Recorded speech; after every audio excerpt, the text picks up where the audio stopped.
So, Luminance Milano under Eye Brightener is basically marketed as a way to instantly brighten dark circles, smooth fine lines, and make tired eyes look more refreshed.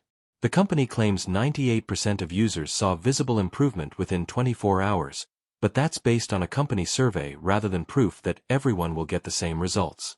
The formula includes ingredients like titanium dioxide, silicones, aloe vera, caffeine, and vitamin E, so part of the effect is likely cosmetic brightening and smoothing rather than permanently removing dark circles. It's also only 5 grams and currently listed at $39, so I'd consider how much product you're actually getting for the price. I'd also pay attention to customer feedback outside the company's website. While there are plenty of positive reviews, recent BBB complaints include reports of irritation and difficulties with returns, so I'd definitely patch test a product intended for such a sensitive area. So, is Luminance Milano worth buying?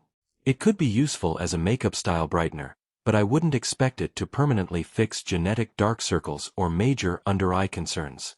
Overall, the marketing makes some impressive promises, but I'd focus on the actual formula, price, independent feedback, and return process before buying. Thanks for watching. Don't forget to like and subscribe for more videos.